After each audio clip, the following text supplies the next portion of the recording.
बिस्मिल्लाहिर्रहमानिर्रहीम। हमारा टॉपिक है दरख्वास्त नवीसी का। ये हमारे पेपर में 10 नंबर का क्वेश्चन आता होता है। लाहौर बोर्ड के अंदर, फेडरल बोर्ड में 5 नंबर का आता है। अच्छा, 10 नंबर का क्वेश्चन आता है, इसके नंबरों की तकसीम होती है। 5 नंबर इसके पैटर्न के होते हैं और 5 नंबर होते हैं इसके मतन के। और ये सेपरेटली क्वेश्चन आता है, इसके पास इसके साथ कोई चॉइस नहीं होती।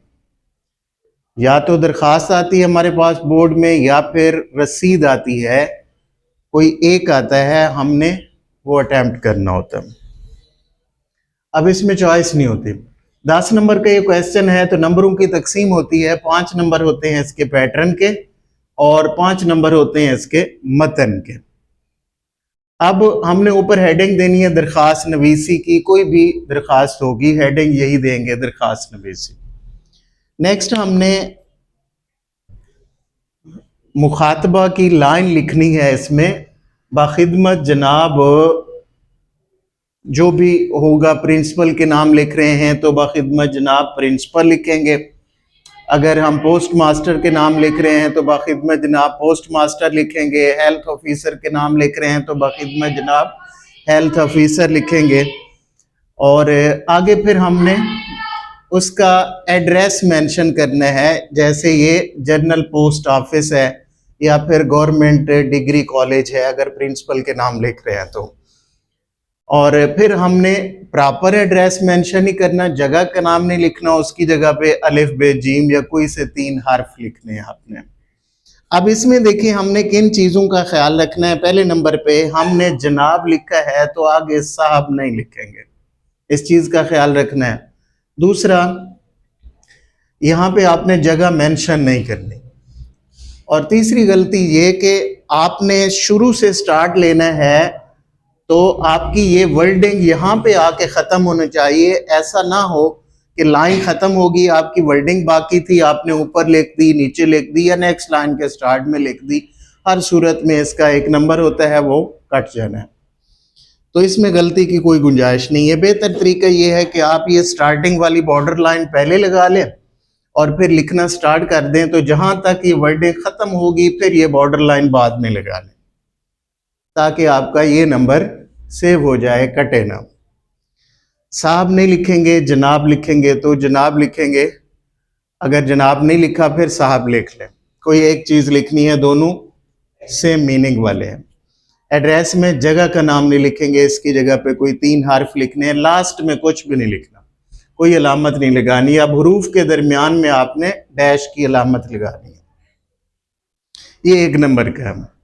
नेक्स्ट, उन्वान की हेडिंग दे के सेंटर में उन्वान लिखना है, लेकिन उन्वान वो लंबा चौड़ा नहीं लिखना कि आप पोस्ट मास्टर के नाम दरखास्त डाकिया की शिकायत के लिए, ये इतनी बड़ी वर्डिंग नहीं लिखनी, बल्कि जो मेन रीज़न होगी उसको पिक करके हम उन्वान बना देंगे।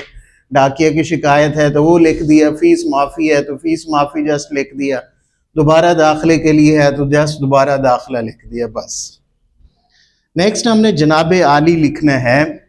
इसमें देखें तो ये जो एक्सक्लेमेशन मार्क है, कई बच्चे यहाँ पे ये खड़ी ज़बर लगा जाते हैं, तो ये कोई लफ्ज़ नहीं है आला। ये जनाब आली होता है तो यहाँ पे एक्सक्लेमेशन मार्क लगता है। हाँ, आप इसकी जो प्लेस है वो चेंज कर सकते हैं, सेंटर में लिख दें या फिर स्टार्ट में लिख दें, इससे कोई फ़र्क नहीं पड़ता। नंबर आपका रिडेक्ट नहीं होता है, लेकिन लफ्ज़ी गलती इसमें नहीं होनी चाहिए। 1 नंबर इसका होता है। अब लास्ट वाला पैटर्न का पोर्शन हम देखें तो जहाँ पे दरखास्त ख़त्म होती है उसके आपने नेक्स्ट लाइन के आखिरी हिस्से में दरखास्त गुजार लिखें या अल आरज़ भी लिख सकते हैं, लेकिन अल आरज़ फिर आपको चेंज करना पड़ता है कई दरखास्तों के अंदर। जैसे आप कई दरखास्तें इज्तिमाई लिहाज से लिखते हैं, ज़्यादा लोगों की तरफ से दरखास्त लिखते हैं, पूरी क्लास की तरफ से प्रिंसिपल को दरखास्त लिखी है, या पूरे मोहल्ले की तरफ से हेल्थ ऑफिसर को दरखास्त लिखी है, म्यूनसिपल कमेटी को दरखास्त लिखी है, तो उसमें फिर आप अल आरिज नहीं लिखेंगे, अल अवारिज लिखेंगे, तो वो फिर चेंज करना पड़ता है। इसलिए आप बेहतर ये है दरखास्त गुजार लिख दें कि ये हर एक में चलता है। फिर नीचे आपने नाम की बजाय कोई से 3 हर्फ लिखने हैं, नाम नहीं लिखना। अब ये जो हमने हेडिंग दी है, इसी दरख्वास्त गुजार लिखा है, इसी लाइन के स्टार्टिंग में आपने तारीख लिखनी है उसी दिन की, इस तरतीब से, पहले दिन, फिर महीना, फिर साल। अब दिन और महीने के दरमियान में डैश लगानी है और कहीं पे कोई अलामत इस्तेमाल नहीं होगी। तो एक नंबर इस तारीख का है और एक नंबर इसका है, तो कुल मिला के ये 5 नंबर बनते हैं, जो पैटर्न के 5 नंबर है। ओके, नेक्स्ट है मतन। 5 नंबर का होता है, इसमें हमने ये 5 बातों का ख्याल रखना है। पहले नंबर पे तमहीद है। तमहीद का मतलब आगाज। याद रखिए, जो दरख्वास्त होती है हमेशा अपने से बड़े बंदे को लिखी जाती है और इसका आगाज जो किया जाता है गुजारिश है या मुअद्दिबाना गुजारिश है या मुअद्दिबाना इल्तमास है। इन अल्फाज से इसका आगाज किया जाता है, इसके अलावा कोई लफ्ज नहीं लिखेंगे। अगर लिखेंगे तो आपको 1 नंबर इसका नहीं मिलेगा।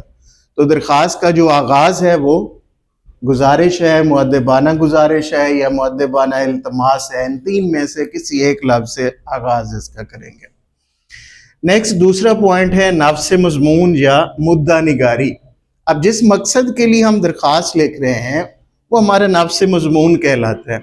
तो हमने अपनी दरख्वास्त के अंदर जो फर्स्ट पैराग्राफ बनाना है उसमें हमने डिटेल उसी से रेलिवेंट लिखनी है, जो हमारा ये नफ्स मजमून बनेगा, मुद्दा बनेगा, उन्वान बनेगा, उसको हमने डिस्कस करना है। ये नहीं कि सारे हम अहवाल लिख जाएं और उसको बयान ही ना करें। तो मेन पर्पस जिसके लिए हम दरख्वास्त लिख रहे हैं उसको आपने पहले पैराग्राफ के अंदर नुमाया करना है।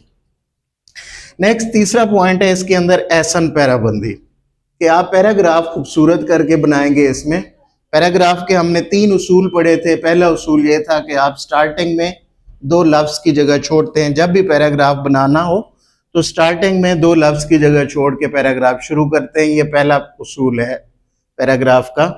और दूसरा उसूल है कि पैराग्राफ की जो लिमिट है वो 4 से 8 लाइन होनी चाहिए, 8 लाइन से ज्यादा ना हो, 4 लाइन से कम ना हो। तीसरा उसूल है कि आपने हर पैराग्राफ के अंदर कोई से 2 लफ्ज मार्कर से हाईलाइट करने। ये 3 उसूल आप अप्लाई करते हैं तो आपका पैराग्राफ एहसन पैराबंदी में शुमार होता है और इसका 1 नंबर होता है हर एक लॉन्ग क्वेश्चन के अंदर। नेक्स्ट नंबर 4 है कटिंग और इमला की गलती से परहेज। ये तो हम जानते हैं और हर एक लॉन्ग क्वेश्चन में इसका 1 नंबर होता है। नेक्स्ट लास्ट वन है खात्मा। अब दरख्वास्त का जब हम इख्तिताम करते हैं तो हम एक मखसूस सेंटेंस लिखा करते हैं, आपकी ऐन नवाजिश होगी, 1 नंबर का होता है। आप उसकी बजाय कोई दुआई जुमला भी लिख सकते हैं, अल्लाह ताला आपकी उम्र दराज फरमाए। जब दरख्वास्त का मतन ख़त्म हो गया है, नेक्स्ट लाइन के आखिरी हिस्से में, आखिरी हाफ में आप ये जुमला लिखेंगे, अल्लाह ताला आपकी उम्र दराज फरमाए, अल्लाह ताला आपका इकबाल बुलंद फरमाए, अल्लाह ताला आपको नेक नसीब बनाए। तो इस तरीके का कोई दुआ या जुमला लिख देंगे तो इस पे आपने इख्तिताम उसका करना है और 1 नंबर इसका होता है। तो ये 5 पॉइंट हैं जिसमें मतन के 5 नंबर होते हैं और 5 नंबर इस पैटर्न के हैं। कुल मिला के हमारे ये जो क्वेश्चन है ये 10 नंबर का होता है। ओके, चलिए।